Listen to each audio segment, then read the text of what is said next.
Hey everybody, welcome back to the Hawkins Hellfire Collective. I'm Zach Grubb. And I'm Devin Grubb. And today, if you're new to the podcast, we are doing a Minisode, which is something we've done once before, where we take a few minutes to just talk through some of the interstitial Stranger Things lore, the different comics that take place between seasons. We just did our finale episode for Season 2, so we're going to talk about 3 different comics that take place between Seasons 2 and 3. Yes. This is Minisode Part 2. Part 2. Part 2. Part 2. And the first of these comics is Stranger Things, The Tomb of Ybwen. You sound like you're about to read a book report or present to a class. Well, I narrate videos on YouTube as my main thing. So this is well within my wheelhouse. I know, it's just funny. Just be happy I'm not using the lore voice. Oh god. Yeah, Tube of Ybwen. Ybwen. Like your boy, but newbie. It's newbie, but backwards. Yeah. So I'll let you kick it off. I'll let you kick it off. Devin wasn't a huge fan of this one. Of it. Just a quick story recap. Basically, this takes place pretty soon after the season 2 finale. Mm-hmm. Will and Joyce are really mourning Bob's death. Will is upset that it happened because of him. He blames himself. Mm-hmm. And they find out that Bob actually left a treasure map behind in the the audio video library. What was it? Audio video lab? The AV club. Yeah, the AV club. So he left this map in the AV club back when he was a kid, when he started the AV club. Mm-hmm. And it was a map to the Tomb of Ybwen. And Will is obsessed with it. He wants to go, he wants to follow the map. He wants to find out what's there. He feels like this is him uncovering Bob's legacy, it seems like. He's very emo through this whole story. Yeah. He's looking for closure. Yeah. Though, really, because he had a good relationship with Bob, and then Bob died to save them all when he wasn't really... He wasn't part of it. He wasn't part of it because he was completely taken over, so I understand. I get why he blames himself. My reasoning for not being a fan of this wasn't because I didn't like the story per se. It just didn't really grab my attention the way some of the other ones did.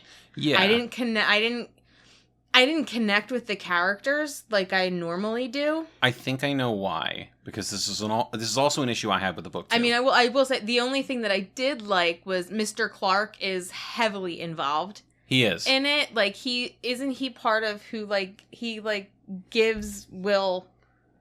Yeah, he's the one who gives it to Will because he was part of the AV club back when Bob started it. He was his little buddy. Yeah.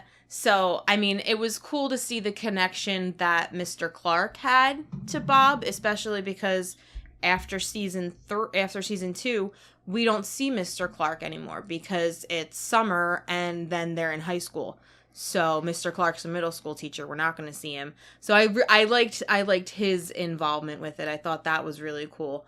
But other than that, it didn't resonate with me. So, there was an issue I had with the book where I felt like the characterization was off for everybody. A little bit. They didn't seem like themselves. Yeah, and so far these comics have been very good at capturing these kids. Mm-hmm. And for some reason in this one, it just seems like everybody's personalities were just a little bit wrong. Yeah, I mean, well, the biggest thing is that in this book, Will wants to go on this adventure. And yes, I know, it's blizzarding because there was a blizzard going to happen Yeah, we didn't get that far in explaining it. But, because we're just giving an abridged version. Yeah. Because we have 2 more things to talk about. There's a blizzard happening when he goes to say that he wants to go and look for this... the tomb and find the treasure.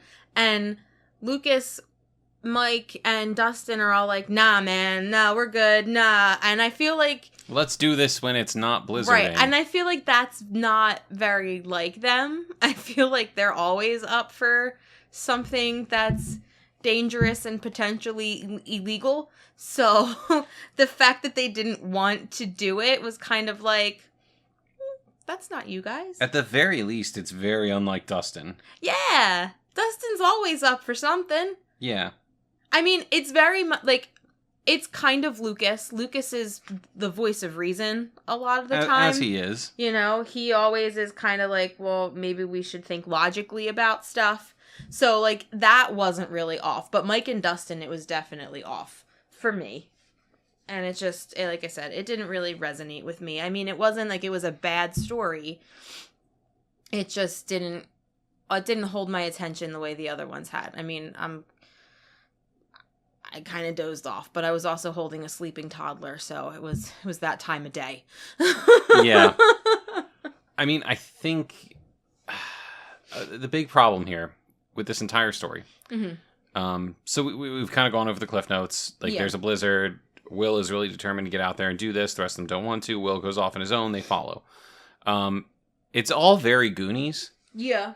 And I that's got to be intentional. Absolutely. But I mean, Sean Astin's the cover of the book. Yeah, and there's even like a picture of young Sean Astin because it's supposed to be from Bob when he's 15. Yeah. It's like, oh, there he is.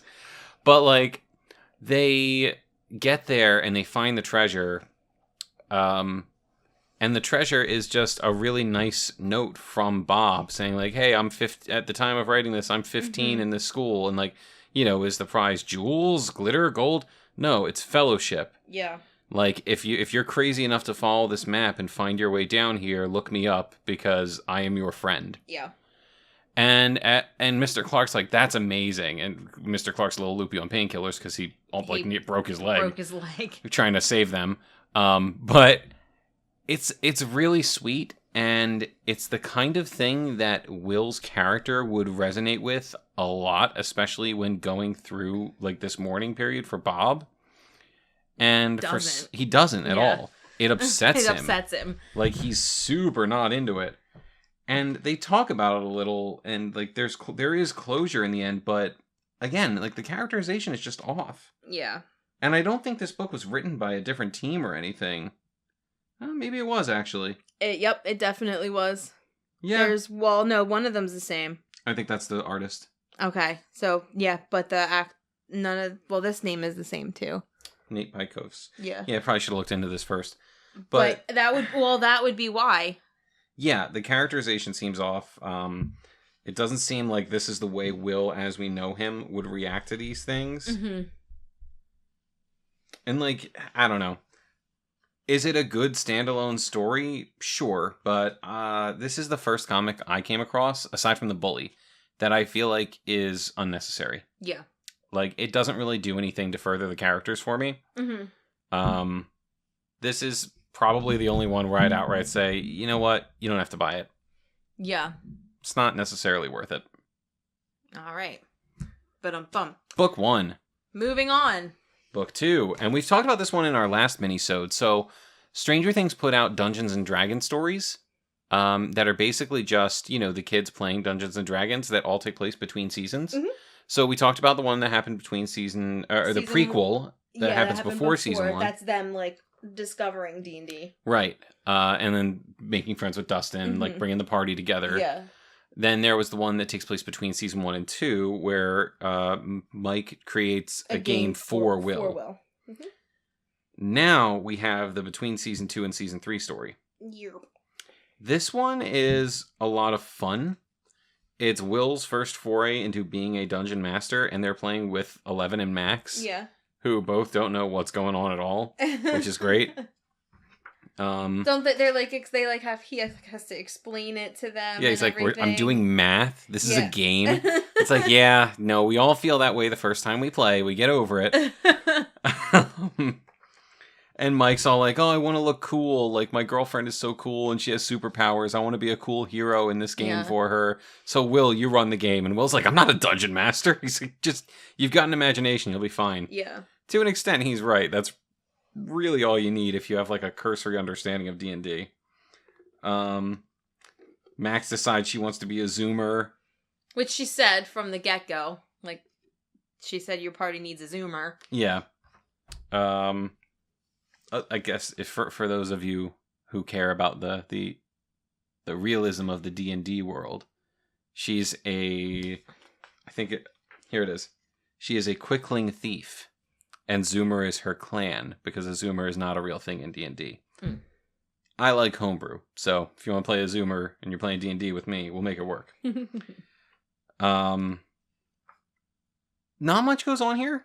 It's pretty fun to watch them play D&D together. It's kind of ingratiating the girls into the group. Yeah, which you don't get to see. Like, season 3 has Eleven and Max bond together. Right, like we see that, but we don't see them in the whole group in the grand scheme of things. And this kind of solidifies the friendship with all of them. Right. Plus, a squirrel gets into the house and they think it's a demodog, so that's pretty funny. Like, oh man, we're chasing down another monster. And Mike's like, we're strong as a party. We're stronger together. And Elle, like, puts her hand on his shoulder and goes, Mike, I'm always strong. And he's like, yeah, okay. Again, not my favorite story in this D&D collection, but it's cute. And it gets the characters right. And that's really all there is to say about it. It's kind of like a one-issue, one-shot deal. Yeah.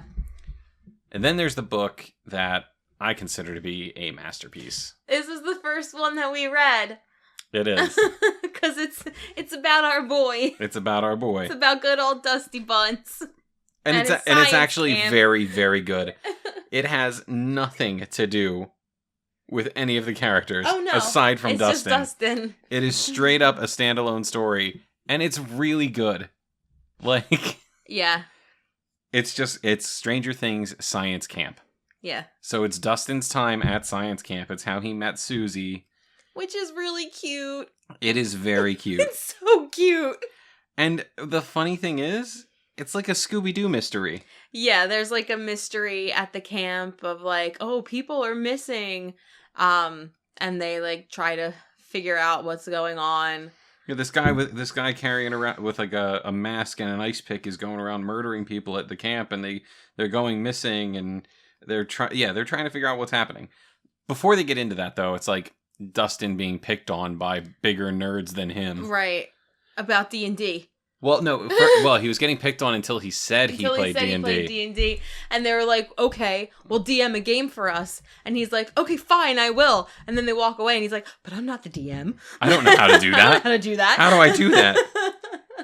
It's a little predictable, but he ends up kind of like crafting a game. I don't think you really see them play it, if I remember. But he ends up crafting a game based on what happened to them. Yeah. With like the Demogorgon and the Demodogs and stuff. Very cool idea. Susie is super into Dustin from the get-go. From the beginning. And he's so busy worrying about running his game and being cool and like sticking up for the other kids around him, because that's what he's doing. He's sticking Well, and that's why she likes him. Yeah. That's why she's drawn to him. But like he doesn't notice. Until she's like, I want to solve this mystery too. Like, I've got your back. Long story short, actually, you know what? I won't ruin it for anybody who wants to read this one, because this is the one of the 3 books where I'd say cute. It's cute. It's a great story. It comes together really well, and it's a lot of fun. Add this one to your bookshelf if you like Stranger Things. It's worth it. Especially if you're a Dusty Buns fan. Yeah. Because the writers of this book really have him pretty much on point. Yeah, they've got it down. They have the character pretty on point. I'm not sure when this one came out, because interestingly, there is another story in the back of this book that's like a one-shot, one-story thing about Erica that absolutely takes place after season 3. Right? Isn't Robin in it? Robin's in it, yeah. So this one spans 2 seasons. I'm sure when we do Minisode 3, I'll talk about it.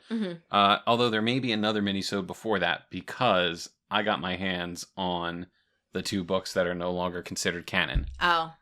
Yeah, we could do that. They're have a little one-off. And they're very good, and I'm very bummed that these characters will never show up in the show.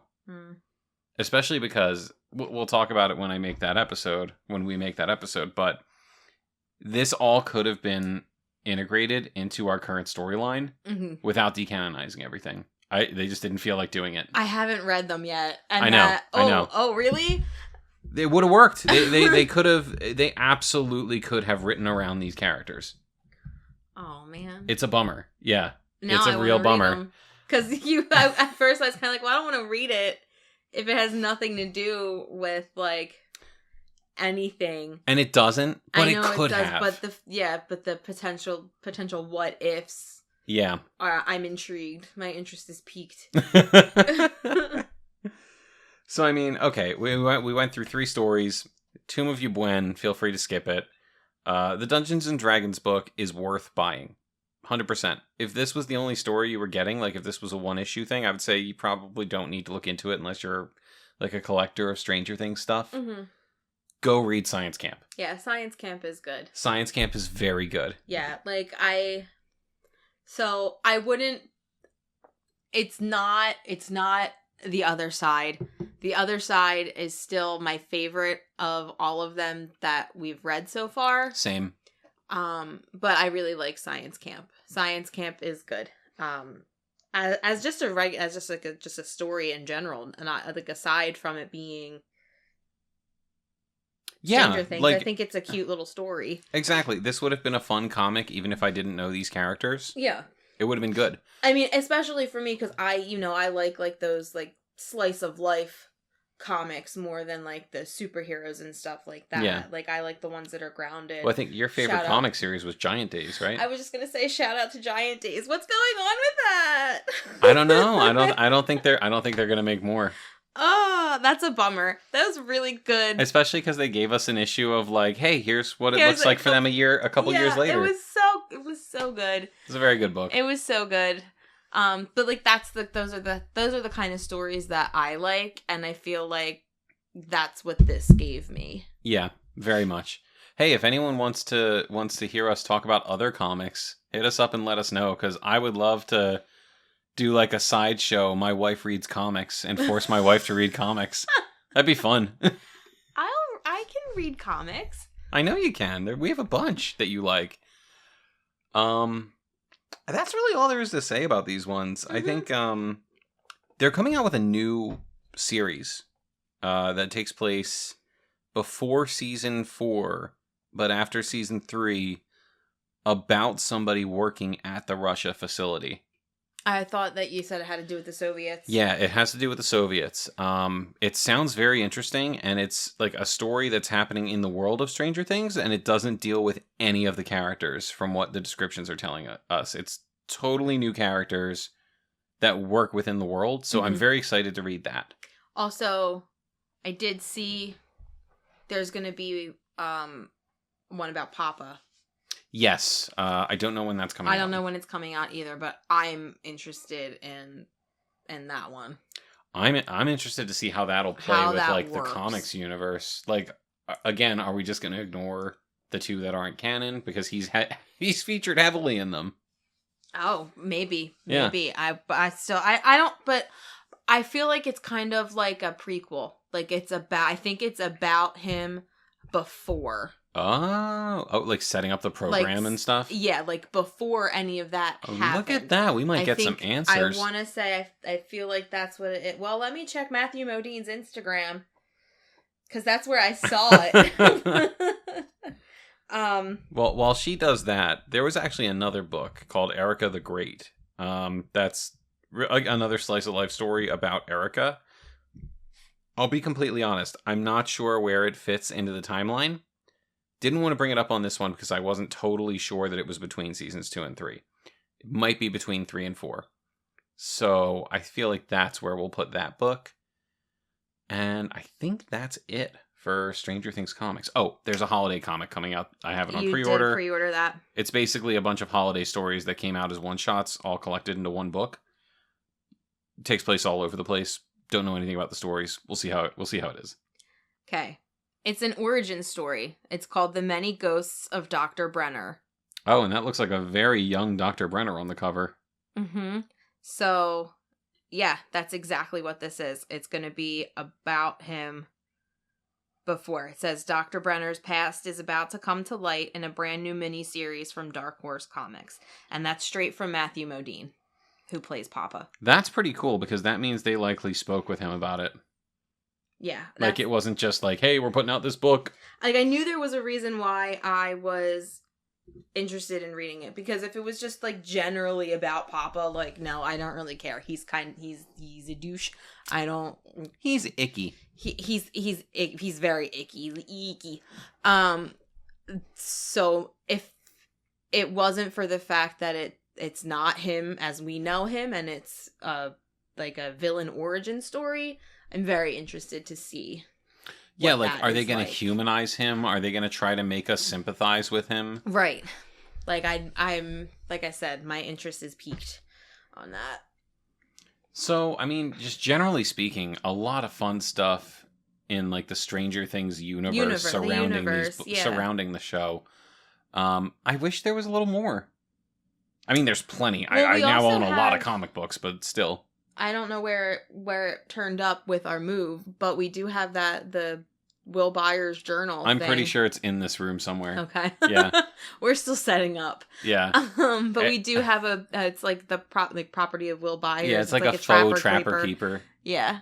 Which that I don't think has a lot like the comics and stuff do, but it little snapshots and like tidbits and stuff that we could always go and dive into. I mean, if you guys like these minisodes, let us know, because there's also a couple of young adult fiction novels that I think we'll have to read if you guys want to hear our thoughts on them. We're just going to do Stranger Things book reports for you. I'm okay with that. I'm into that. I'm not doing enough reading. Let's do this. Like, yeah, there's Lucas on the line, I think, and there's one about Max, and there's also, like, Hawkins horror stories. There's one about Robin. There's one about Robin, there's one about Lucas, there's one about Max, there's, like, that horror stories thing. Yeah. There's a little golden book. I'm sure we'll read that to our daughter at some point. I can count on 11, isn't that what it's called? It's about counting to 11. Very cute, I'm sure. She doesn't have it yet. No, matter of time. Of time. So, I mean, that's kind of how these minisodes go. We wrap it up in like a tight 20 or so. Mm-hmm. And we just want to talk to you guys about the other Stranger Things stuff. Just ending it off. Get the Dungeons & Dragons book. It's worth it. Tomb of Ybwen. Only if you're a big fan of Bob Newby and you're okay with the characters' actions being a little stretched from who they are in the show. Yeah. And buy Science Camp. Science Camp's a great story. 100%. So, I guess signing off from the Hawkins Hellfire Collective. Yeah. This was Zach Grubb. And Devin Grubb. Dusty Buns gets it done. Buy Science Camp.